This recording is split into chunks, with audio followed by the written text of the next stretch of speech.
الظلام كعيط. مرحبا بكم في كوابيس جواد. هنا فين كيبدا الرعب الحقيقي، أصوات من العالم الآخر، وجوه كتطل من الظلام. إلا كنتي كتظن الجن غير حكاية، صدقني غادي تبدل رأيك من بعد هذا الفيديو. قصتي مع الجن. السلام عليكم. اليوم بغيت نحكي لكم واحد القصة ديالي أنا شخصيا مع الجن، قصة اللي خلاتني ما نبقاش نشوف هاد المخلوقات بحال لعب ولا فضول، ولكن رعب بالصح. نعرفكم على راسي بعدا. أنا سميتي أشرف، عندي 22 عام، ساكن في مدينة تطوان. عندي 3 ديال الخوت، والوالدين طبعا الله يخليهم ليا. من وأنا صغير وأنا ديما كيعجبني نسمع ولا نقرأ على الجن. كنت كنقول كيف ما احنا عايشين حتى هما عايشين بيناتنا. دربنا كانت واحد المدرسة مهجورة، وديما كيقولوا لنا ولاد الحومة باللي راها مسكونة. أنا كنت أصغر واحد، ولكن ديما كنت كنصطم معهم ونمشي. كنا كنتسناو حتى يطيح الظلام، ندو معنا الشمعة والملحة والمصحف حتى هو، وندخلوا نعاينو. كنت كنتمنى نشوف شي حاجة بعيني، شي جن، شي حاجة كتتحرك بوحدها، ولكن غالبا ما كنلقاو غير كتابات ورسومات غرابين في الحيوط.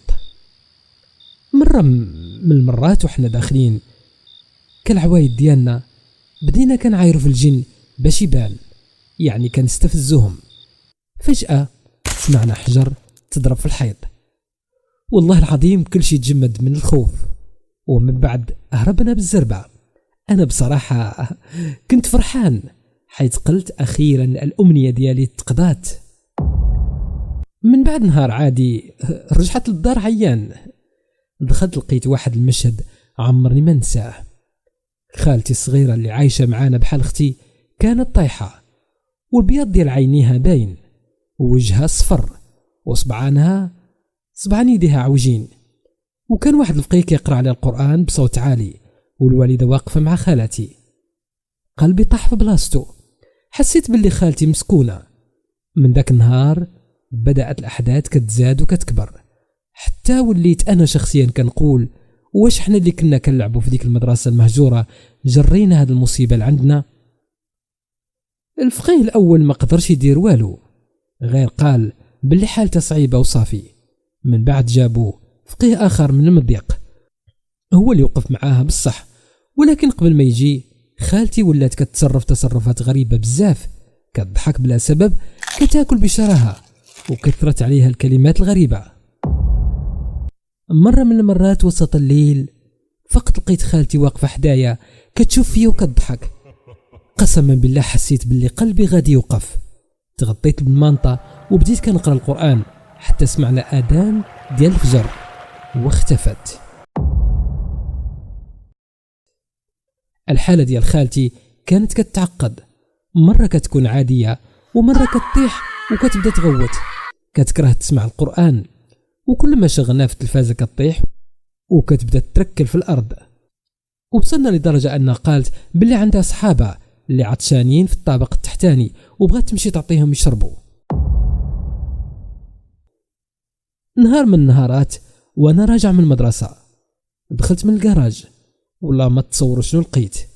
الحيوط كلهم مرسومين بوجوه سودة مخلوعة، عينيهم كبار وفمهم محلول. ما قدرش نكمل نتفرج، طلعت كنجري عند الوالدة، ولكن فاش شفت خالتي قالت لي وهي كتضحك أشرف، عجبك الرسم ديالي؟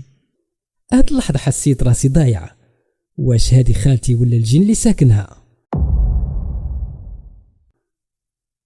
جا الفقيه الكبير وبدا كيقرا عليه القرآن بصوت جوهري، وكان كيضربها بالعصا ديال الزيتون، وخالتي كتغوت بصوت ماشي ديالها، غليظ غريب كيخلي الدم يتجمد. الجن بدا كيقول باللي ما بغيتش نخرج، باغي يضرها، باغي يعميها. الفقيه كيهدد فيه وكيقرا عليه القرآن حتى استسلم وقال صافي غادي نخرج، ولكن دابا اي واحد فيه الخوف في هاد الدار انا نقدر ندخل فيه. خرجنا كاملين الزنقة والدار عامرة بالقرآن والصراخ. من بعد ساعة خرج الفقيه وقال: الحمد لله خرج، ولكن خاصكم تبقاو محافظين على الصلاة ولا غادي يرجع. خالتي من ذاك النهار ولات بحال قبل، ولكن بدون ذكريات، ما كتفكر والو من اللي طرا ليها. العائلة كاملة قررت ما تعاودش ليها باش ما تخلعش، ولكن أنا بقى فيه الأثر. من ذاك الصيف وأنا ما قدرش نعاود نضحك كيف ما كنت، حسيت باللي دخلت العالم ديال الرعب الحقيقي. ومن بعد واحد الصيف الآخر مشيت أنا والدراري نسكنوا في واحد الفيلا مهجورة، قلنا غير نبدلوا الجو.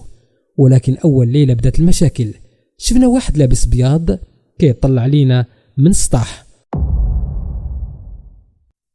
ومن بعد التروطوار تكسرت والشجر متحل بوحدو والطباصل طاحوا كاملين. جمعنا الزاج في واحد الميكا باش ما نبانوش غيورين مع موالين الدار، ولكن ملي خرجنا من الكوزينة وحنا شادين ديك الميكا ديال الزاج المكسور، المفاجأة كانت قدامنا. في وسط الصالون لقيت خالتي الصغيرة اللي كانت مسكونة قبل واقفة. المشكل هو أنها ما كانت معنا في الفيلا أصلا. ملي شفتها تجمدت في بلاصتي. الدراري بداو كيغوتوا: أشرف شكون دخلها لهنا؟ هي كانت واقفة، شعرها مفرق على وجهها وعينيها سوداء بحال حفرة، ما كترمش غير كتشوف فينا. قلت لها بصوت مخلوع: خالتي اش كديري هنا؟ جاوبتني بصوت غليظ، نفس الصوت اللي سمعنا مع الفقيه: ما خليتونيش في الدار، بعتكم حتى لهنا. الدنيا كلها تسدات عليا. الدراري هربوا كاملين للباب، ولكن ملي حاولوا يحلوا الباب تسد بوحدو وما بغاش يتحل. الشراجم بداو كيطرطقوا والريح دخلت بواحد الصوت كيدوي. انا بقيت مخلوع، ما عرفت اش ندير. جبت التليفون وبديت كنقرا آية الكرسي بصوت عالي. مع كل آية وجهها بدا كيتشوه، عينيها كيتقلبوا، وصوتها كيولي يغوت بحال شي وحش. وفجأة طاحت على الأرض وبدات كتحرك بحال شي تعبان، وكتضحك ضحكة كتخلي العظم يتجمد. ما عرفتش منين جاتني القوة، ولكن بديت كنقرا بصوت أعلى: الله لا إله إلا هو الحي القيوم. حتى شميت واحد الريحة خانزة خرجت من الغرفة، والبيبان تفتحوا بوحدهم. هربنا كاملين والفيلا سديناها من برا. من ذاك النهار حلفت مع راسي ما نقربش لأي مكان مهجور، وماشي أي فضول خاصو يتجرب، حيث الجن ما معاهمش اللعب.